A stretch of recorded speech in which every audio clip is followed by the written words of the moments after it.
What happens when an employee at your landscape company reaches the end of working with you? Is it some big scary thing where they're humiliated and it's terrifying and awful? Do they get fired? Do they quit? Some people might get fired or quit. And could it be normalized that people reach the end of working with you and it's not such a terrible thing? In today's interview, I talk with Monique Allen, who's the author of a book. She's got a new one coming out. She's been on the show before, and she's been in the landscape industry for over 40 years. And she shares how she has normalized exiting her landscape company.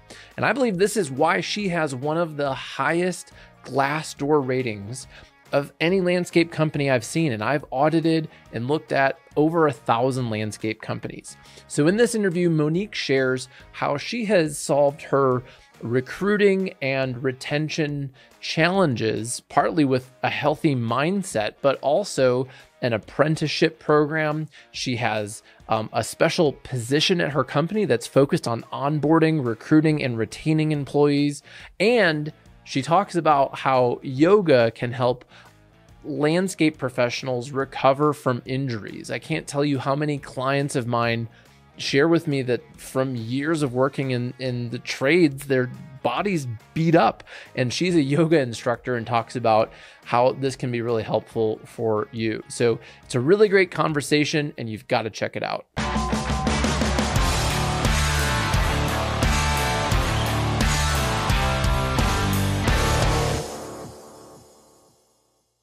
Hey everyone, Jack Jostes here, and welcome to the Landscaper's Guide podcast, where we share sales, marketing, and leadership inspiration for the snow and landscape industry. One of the things I love about the industry is getting to meet interesting people. And today I've got a really great guest who's been on the show a few times before. And I wanted to let you know that while you listen to this, you could be eating beef jerky. We could send you a landscaper's marketing toolbox that includes beef jerky and a bunch of awesome guides to help you grow your business. So make sure you claim yours at landscapersguide.com/toolbox. See our show notes for a link. And let's dive into this conversation with Monique Allen. Hey everyone. Today I'm excited to have Monique Allen back on the podcast. She is the author of How to Stop Landscaping and Start Lifescaping. It's a really great book. She runs a landscape company out in Massachusetts and was on the show. So that was 2020, like right when we started the podcast. Monique was a guest, and then she came back in 2021 with some amazing recruiting and retention strategies. So I'm going to link to both of those in the show notes. So you should definitely check them out. And we're just kind of catching up, and I thought I'd press record and see what you're up to now and what's happening. So thanks for coming on the show. Thanks for having me. And I love it. Like the first thing I said when I saw your face is, look at us, we've both grown up. So much. I just feel like you're right. It's hard to believe that it was 4 years ago. And like so much has happened since COVID. So many things have changed. And it's just kind of mind boggling. It's hard to gauging time, but since COVID's a little weird, but yeah, we've talked about some pretty cool things. Yeah. So it's December 2023 while we're recording this. This might come out next year. It might be 2024 before this comes out. I'm curious. So when COVID happened, everything was disrupted and closed and so on. And, I remember talking to you about like wedding photographers who there were no weddings, and there were all sorts of industries where people lost their job, which was really devastating. And I think as a country, we're still, just even in some ways, just starting to see the impact of that. I feel like we're not anywhere near done. I think that's going to have decades of impact. Honestly, I think the impact of all that closure was significant, and it created some interesting opportunities because for you, then there were people who were like, hey, I was burnt out on running my photography business anyhow, and I want to do gardening. And so you started a paid apprenticeship program where you took people who had no landscape or gardening experience and you paid them and to go through an apprenticeship training. And I think the rough math was that about the same amount of those people stayed on long term as employees as when you just recruited people normally. Is that? Yeah, it was born out of necessity, and also looking at the market and saying, what's going on in this market, and is there any way for us to benefit? Um, we were seeing that there was such a downturn in young people, it seemed, coming into the industry. Mhm. We learned a lot. We learned a lot about the difference between an apprenticeship and somebody just like starting a new job. We learned a lot about physicality, like people's abilities to do things, and kind of trying to move out of an ableist mind, like having this ableism, like you just sort of think a certain thing about how people can or cannot work. I mean, you and I were just talking about yoga and like how important that has been to our physicality. Mhm. Um, so, I was learning that. I was learning things about, direct commuting and people wearing uniforms who'd never worn a uniform before, and sort of being a captive workforce where they've never been a captive workforce before. So it required an incredible amount of introspection to figure out why we do things in the industry the way we do them. Do we do these things in the industry because that's how it's always been done and that's how we, were introduced to it? Is it, or is it because it has to happen, or could we think Uh-huh. outside of the box? These people really helped me to think outside of the box. And I have one person who's still with me today, um, and her evolution within the company has really been amazing. And I never would have reached out to her before COVID. I'm curious, was that you had somebody who came and eventually ended up doing sales? Is it that person by chance, or is it a different one? No, the person who so there's been a couple, and I have one who came out of public safety, and who now is totally completely our recruiting entity. Oh yeah. And Mhm. it's amazing. It's amazing. And I had hired her, I want to say just before COVID, but it was the beginning of hiring outside of the industry because, as I said, initially it was born out of necessity. I could not find people.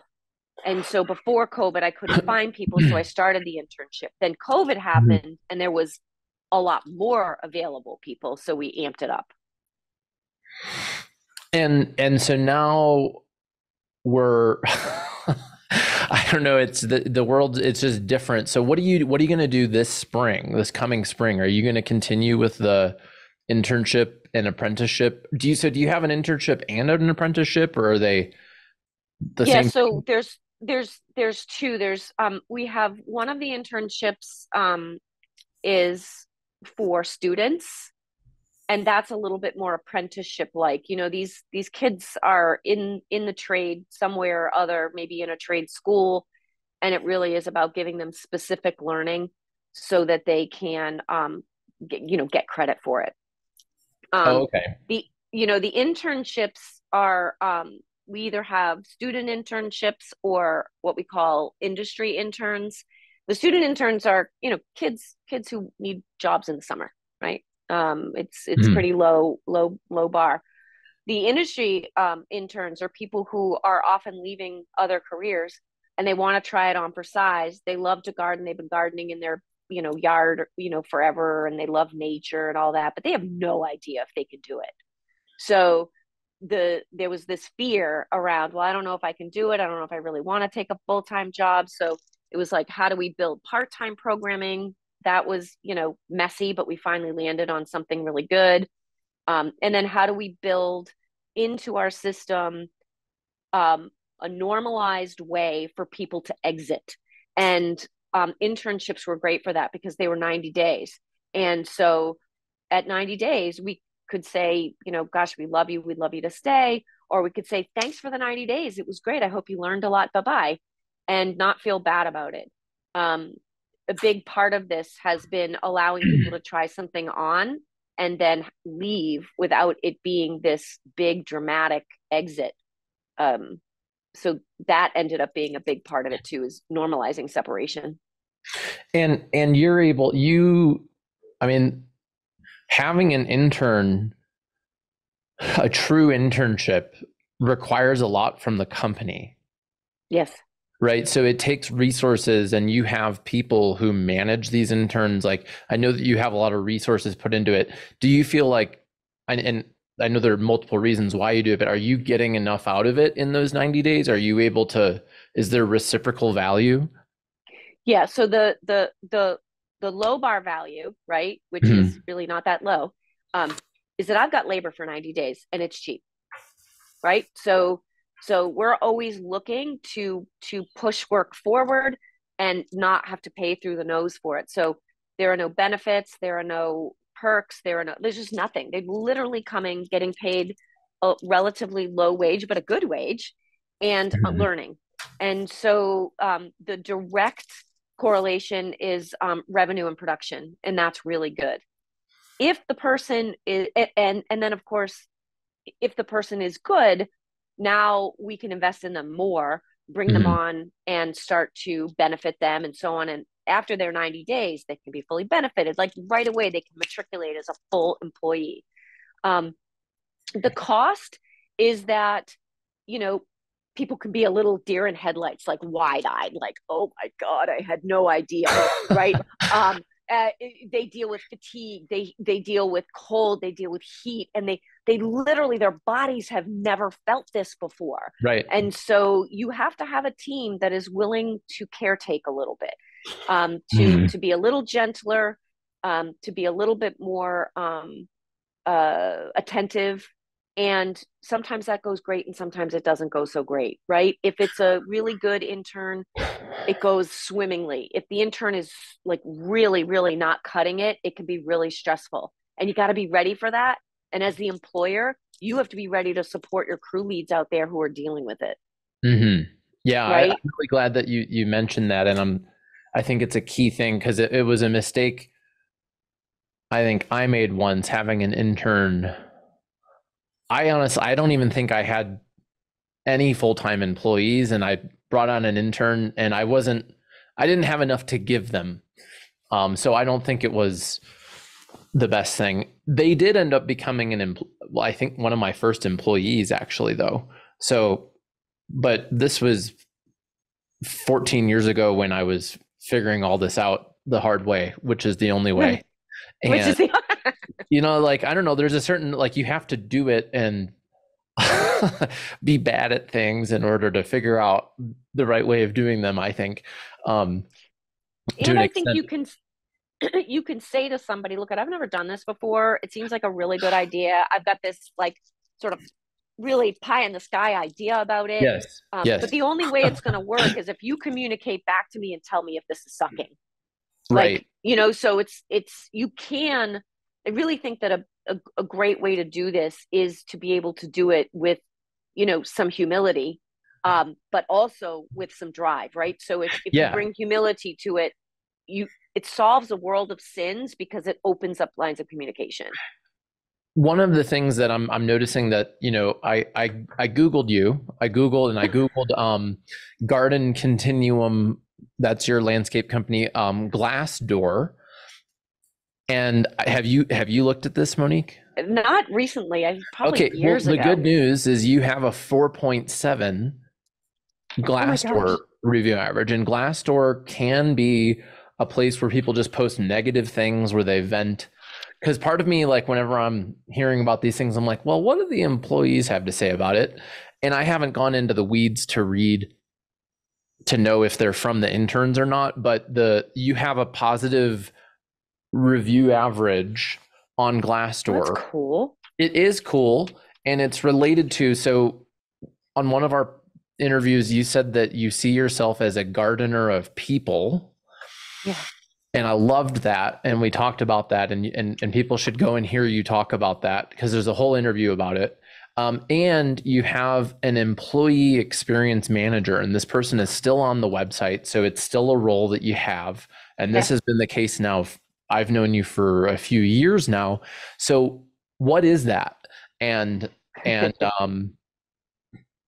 what role do they have in the internship? Yeah. Okay. So the that role is, first and foremost, it's recruiting, um, and onboarding, and then Mhm. uh, kind of ownership of all employees for the first 90 days of their employment. Beyond that, the employee experience manager is still connected to training, safety, and employee experience kind of umbrella. But the real critical time in developing an employee is in the recruiting of them, the onboarding of them, and then that orientation period. That is where almost everybody fails, right? So we Yeah. hire the warm body with a pulse. We throw a uniform at them and throw them in a truck and say, "Have a great day," and then we never talk to them again. This is rampant in the industry. And I felt it early on when I was Mhm. young in the industry. I've certainly been guilty of all three of those things. Um, and not just once, like for a decade or more, right? Like it was just how you did it. And I started to really listen to the feedback, and people needed more um attention, and COVID has absolutely made that so. People are, workers are not going to stand for owner bullshit. Like they're just not going to do it anymore. And so the thing that's awesome about her is the vetting of the we use Team Engine, which is awesome. I know you know Team Engine.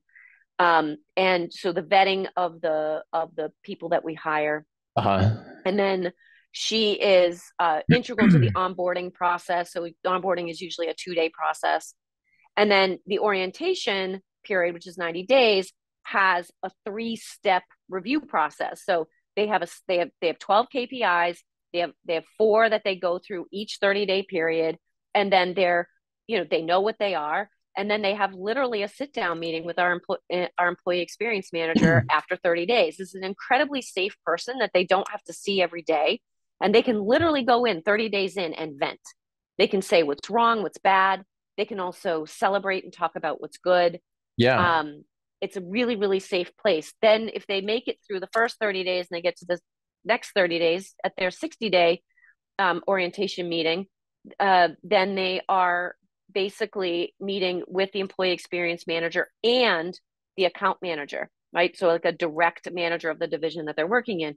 So now, the bar's a little bit higher, and you might get information about how you need to improve, right? So, and it's a give and take, but you're really, really clear about where you stand at that 60 days, and you're giving pointers that you are expected Mhm. to improve upon in the next 30 days, right? Because when we get to that next 30 days, you're going to sit down with me, and I'm going to make a decision whether you're staying or you're going, And do right? people know this? Do they know? Yep. Good. Yep. They know it all in advance. And I tell people, look, I'm hiring you based on what I saw on paper and based on the feedback I got in your interview process. But I don't know you, and you don't know me. So I'm giving you a foot in the door, and you have 90 days to prove yourself to me. I don't have time to feel obligated to keep you just because you got a job. Massachusetts is a no fault state. It's a very easy state to just bring people on and then have them leave. And I want people to feel empowered to show up as as in at their as their best self. But there's no way to do that if you don't give them touch points and you don't give them KPIs. And Yeah. then the last piece of it is, over that period of time, they have the ability to make micro raises for every KPI that they hit. So, they're hired at a rate, and they're literally making raises in that first 90-day period. Now, they also won't make them. Didn't get the KPI, don't get the raise. These are micro raises, 10 cents, 15 cents, 25 cents. So little teeny raises, right? But the idea is to teach people, to teach the workforce, which has not been taught this by parents or by schools. you are in charge of the trajectory of your professional career. The boss does not owe you your performance. You owe yourself your performance. What the boss owes you is to say, this is what I expect. This is how it's going to be and how I think you should show up and the things that I'm looking at so that you're not in a black box. The experienced manager manages all of that. I don't have to manage it. I just show up at the last meeting. Well, that's awesome. I love that you have this system in place. You've got clear. One of the key words that you said that I wrote down was vetting, because I think that vetting, there's a lack of vetting. And I think that, I'm curious about this. So you mentioned a lot of this started, you couldn't find people. So many people listening are like, this all sounds amazing, but I can't find people. So how do you have vetting, and then how do you have this kind of like give and take and coaching and like clear expectations in a market where I can't find anyone? Yeah. Okay. So the I can't find anyone is, I think there are two sides to that coin. One is the market that we're in, right? And we've heard that mantra for 10 years. I mean, that's not a new thing at all. The can't find anyone problem is connected to the fact that as soon as you figure out how to find people, the market changes and then you can't find people again. So I think the bottom line with I can't find people is that there isn't a simple 1 + 1 = 2 formula that we can follow year to year that makes sense. In order to find people, you have to be creative and engaged in the market that you're recruiting in every year. And it is dynamic and changing. It's somewhat mercurial right now in the sense that it's actually hard to pin down, because we don't know if what we're talking about is DEI and safety, or we're talking about, economies and scaling pay and benefits. Like, we don't really know what we're talking about it in any one year. So focusing on recruiting as though it is entirely part of your job is required. And it means you're an investigator, and you're also, you're both an investigator kind of in a forensic way, but you're also trying to be a forecasting investigator, like what's going on or what's going to happen in the future. That's a lot to ask an owner who's already tearing their hair out trying to get the work done. So it's hard to find people. I think the other thing I would say, especially like in my coaching, a huge part of what I'm doing in my coaching is really to help people understand their differentiation. If you don't understand your differentiation, you're very often just another one in the bucket. And it's very, very hard to stand out. It's very hard to get people to even consider you. And I think there can be a lot of kind of disheartened, like, shit, like, I just can't, it's like I put out the ad, people respond to the ad, but then they never respond to me, and they just sort of give up. And I think that's super hard. And what we need to be able to do is really work your differentiation to the point where you are you believe so much in what you're doing that you're not going to fall off and be so disappointed that you give up on recruiting. Because I think your recruits can feel I don't know if it's disappointment or condescension or what, but they can feel it. And so you really got to believe your talk if you're going to recruit with any success. I agree entirely. And it starts, I believe, with the leader of the company. Because if you're the leader of the company and no one works, everyone's a snowflake, everything, like I'm glad that you laugh at that. But I had a recruiting workshop, and somebody who paid me for recruiting was talking about how the snowflakes, and I was like, hey, you don't talk about that in front of your people. And he's like, oh, one of them's in the office right now. And it's like, that's interesting. Good luck, dude. Like, you don't have a recruiting problem. You have a you problem. And like, it starts with you. Like, who wants to go and like, who wants to go do that?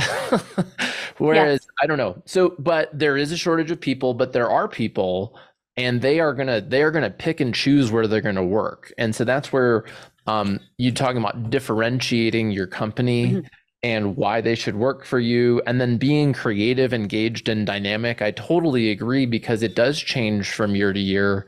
And many people will just repeat what they did 5 years ago, post the same thing. I've had people where I asked them like, hey, have you actually read this job post? And they're like, no, we haven't looked at it in years. So yeah, you've got to be engaged. And I think you've shared a lot of really great ideas here, including Team Engine is one that you started using. I think we introduced you to them at an event that we did together. And yes, yeah, at the summit. That's where I met them. At the summit, right? So we're a partner with Team Engine, and we've built that into our recruiting product that we help people with their job posts. And we have a whole online course, and part of it starts with leadership and mindset and a lot of these things that you're talking about. So, but even you, right? Even when we met 4 years ago, you were ahead of the game in many ways with recruiting and having an internship. And then you're like, oh, here's a way that I can take it up a notch with Team Engine. And you did.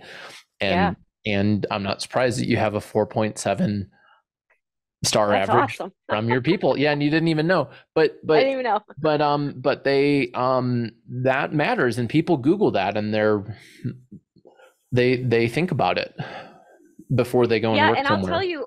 I'll tell you, one of the things that I think would be really great for your listeners to hear is if we go back to the normalizing and separation, right?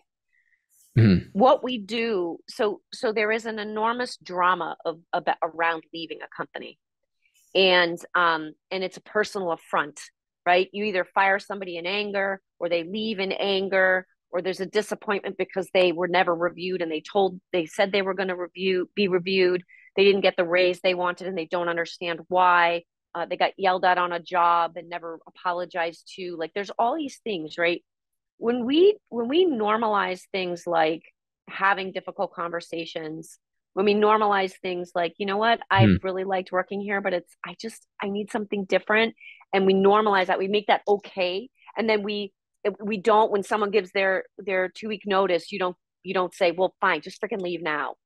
Right. Because those reviews have to do with somebody feeling safe in the company and then safe to leave the company. And that's not the experience I had growing up. I mean, if it was getting yelled at or shamed for ever not wanting to continue to work with somebody. So I think that that is a big way that we build our employer reputation. Not every employer is going to pay as much time as I do on employees. I study relationship building as part of my study.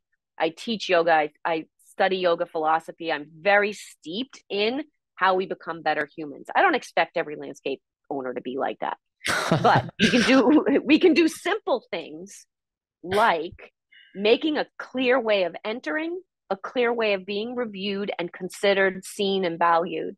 And then a very clean exit, a clear way to leave that doesn't make it so that I can't wave at you at the gas station.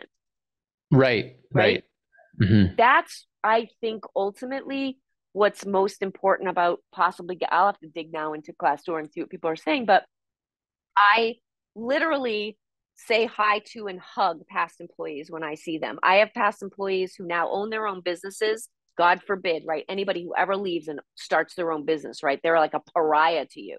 You don't want that. I have people who started businesses who used to work for me who are my friends. And so I think that that's a big part of how we destigmatize recruiting and destigmatize being an employer, so that we don't say those nasty snowflake comments without even realizing how harmful they are. Yeah.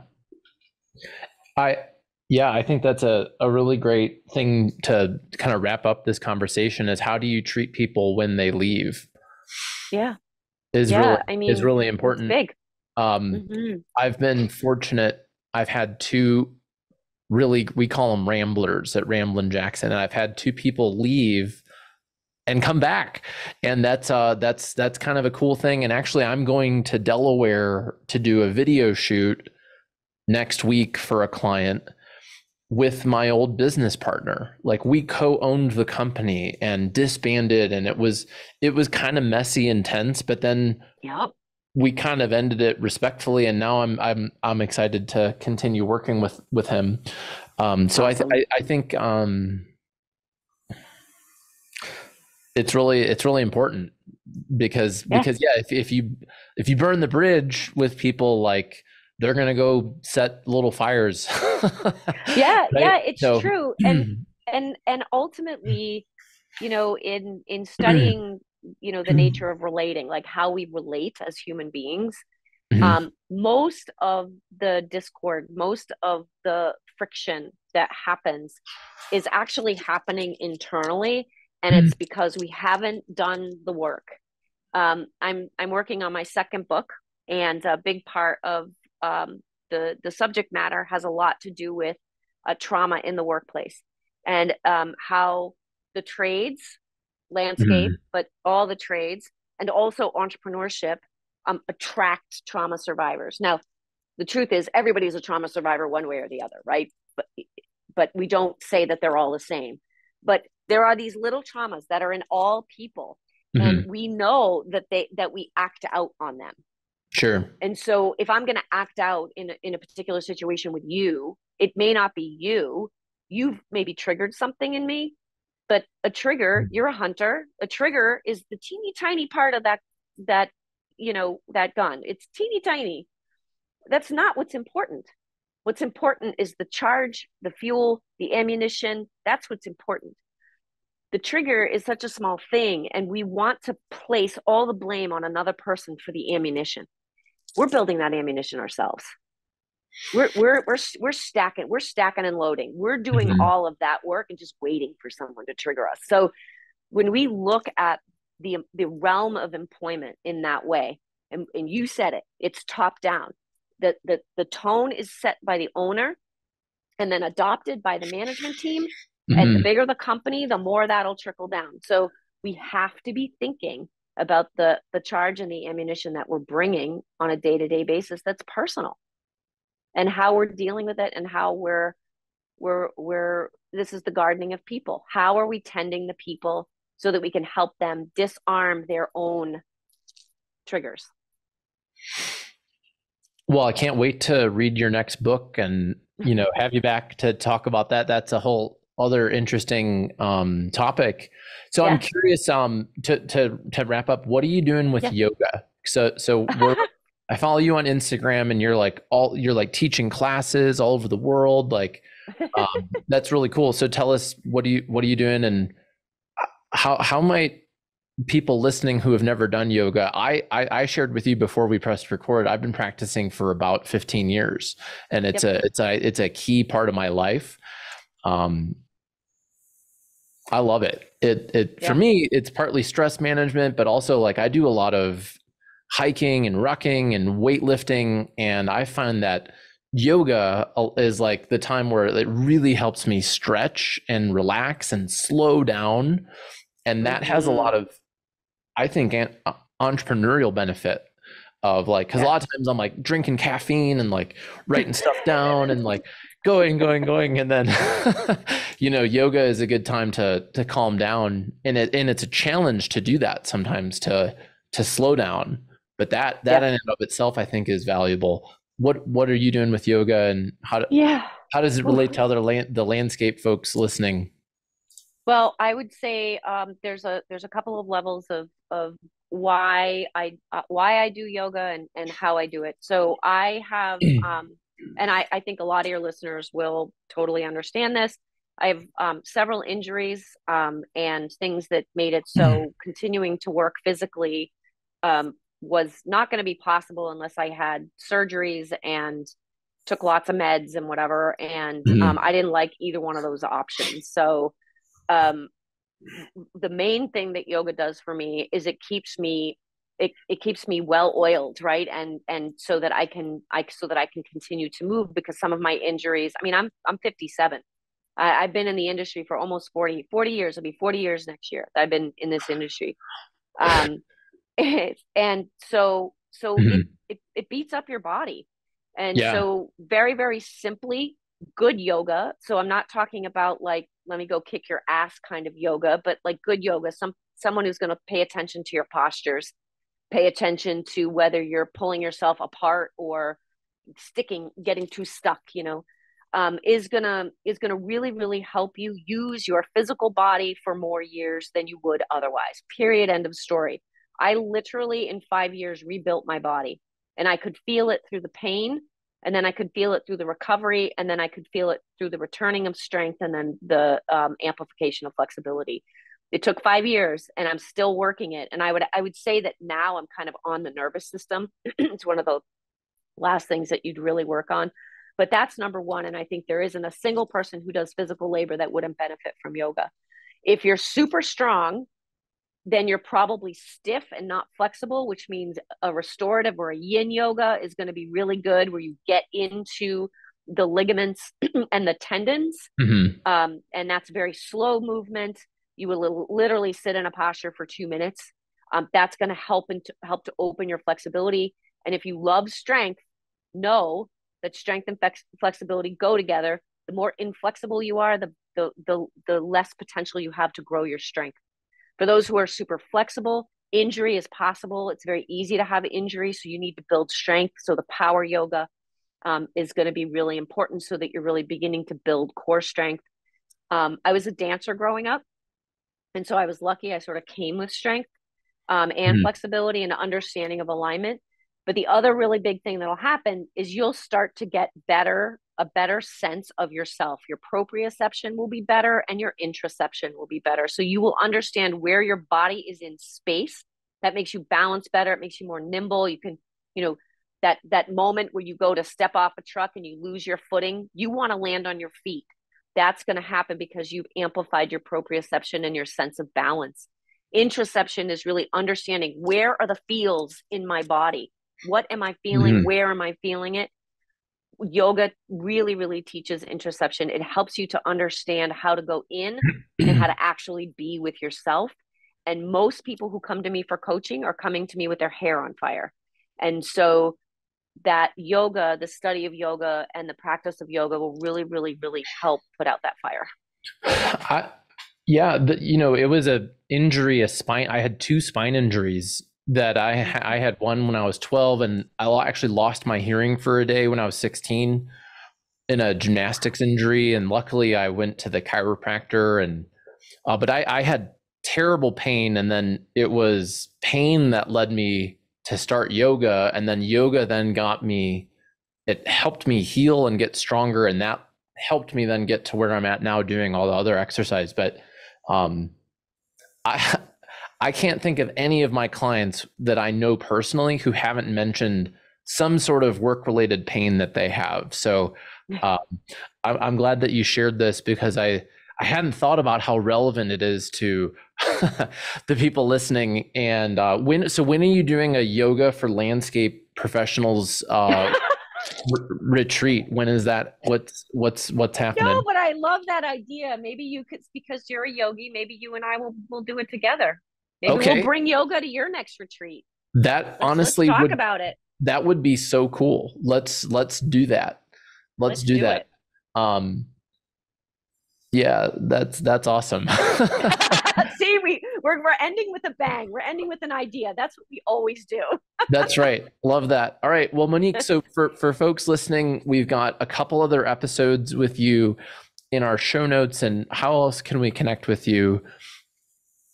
Yeah. So, Instagram, Monique.Allen is absolutely, a great place to connect with me. Absolutely DM me there. And then the Lifescape Coach. So I don't know if you've seen my new website, but it's awesome. I'm really happy with it. I launched it this year. It's the lifescapecoach.com. So absolutely go to that, and you can see what I do as a business coach. Cool. Well, Monique, thanks so much for coming on the Landscaper's Guide and sharing a wealth of information and inspiration to do yoga. So that's an awesome takeaway. Right. Awesome.